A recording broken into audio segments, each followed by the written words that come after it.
It all started when we saw the film What the Bleep Do We Know? We are members of the World Academy of Kabbalah, headed by Rav Michael Leitman. Having seen the film, we were surprised at how close modern science has come to confirming the Kabbalistic view of the universe. Scientists specializing in quantum physics have discovered on their own the depth of matter described by Kabbalists more than 3,000 years ago. And we decided to go meet with them. We arrived in San Francisco in March 2005. What did we expect from the meeting? We wanted to be heard. The people in the audience were mostly young students who had come to meet their favorite scientists. The film was a hit in North and South America, Europe, and Japan. It had collected more than $10 million in box office revenue by that time. More than 420,000 DVDs had been ordered the previous month. It started out as a regular scientific conference. Scientists approached the podium and began to speak about the science to which they had devoted their entire lives, about the film that had turned them into stars. I gather pretty much everybody here saw the film. Is that a fair assessment? So I don't have to review anything in it. In exotic physics, there is a higher electromagnetic gauge symmetry state than our normal environment, which is called the SU2 state. And at that state, electric and magnetic monopoles are naturally supposed to coexist. Our next speaker is Dr. Wolf. And then Dr. Wolf approached the podium. No one had anticipated what was about to unfold. He didn't say a word about his own science. I really don't know what I'm going to say to you. You know, I had been studying physics, and I knew something about that technology, but Kabbalah as a science was something that never would have even dawned on me. I don't care what you're doing. There's something about this field of way of thinking, of seeing, which can improve anything. And I don't care if you're a Jew, a Muslim, Gentile, Arab, I don't care what you are. I don't care what nationality. I don't care what religion you belong to.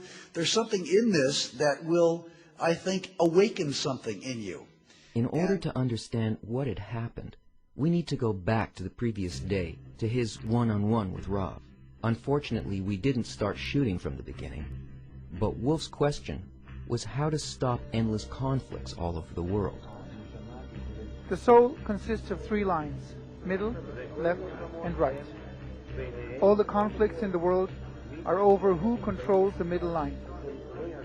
There is no use trying to settle these conflicts on our level. We have to rise along the middle line. The two lines on the sides are long, containing 10 sphirot. The middle line is short. It begins above the lower third of the other two lines. The left and the right lines are connected to the middle line and provided with their lower thirds. And that causes all the conflicts, pain, and suffering in the world. We need to disengage from this lower third and rise up to our own part, which are the vessels of bestowal. We can accomplish this only with the help of the upper light, the light of Kabbalah, the light that surrounds our souls, that enhances our vessels of bestowal, and that makes them stronger than the lower third. If we can transform ourselves this way, the same process will take place in all of humanity, in the billions of people that live today. I will give you the introduction to the book of Zohar today. This process is described there, starting from item 60. It tells us how we can change the entire world through inner transformation, because each person has a small world within him. When people study Kabbalah, it gets them, because suddenly certain truths about what is going on, what is this happening, begin to become clearer than they were before. And suddenly you begin to see whatever it is that you're working on, whatever it is that you think is the most important thing in the world, begins to kind of dissipate into something less importance. And you begin to see a bigger picture of what's going on. Kabbalah will help liberate your mind from any shackles of thought that keep you ensconced or enclosed into a certain way of thinking. Now, if these words are awakening you right now, you know it. If they're not awakening you right now, then I'm suggesting to you that you've fallen asleep. Thank you. We agreed to meet later that day behind closed doors. We drove along the streets of San Francisco and shared our impression of the past day. We were preparing for the day to come. We knew from personal experience the effect that Kabbalah has by repeating the same question day after day, that they no longer come from the mind, they come from the heart. One begins to search for the middle line that Rav had described, the middle line within, and it's not easy. And so it happened. Barry, the American writer, wanted to start the discussion smoothly by the book, but instead he was confronted by Dr. Wolf's fiery personality. Reading this, so I'd like to stop you for a minute and just, are you a practitioner of this observing of the 6 or more senses? Can you talk about your experiences in that world? I would like to learn from you what you're talking about. Otherwise, it's just all gas. No, he doesn't want to. Because it doesn't have the same sense and the same reminiscence. You can't just throw that at me and say, accept it, this is the way it is.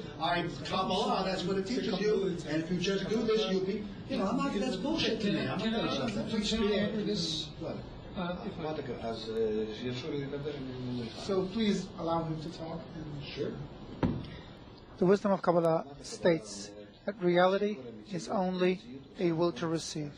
For self-fulfillment, that desire is built through expansion of the upper light. Light is giving bestowal love. We call it creator. It created something called a clear vessel, or a desire to enjoy, which wants to be fulfilled by precisely what is in the light.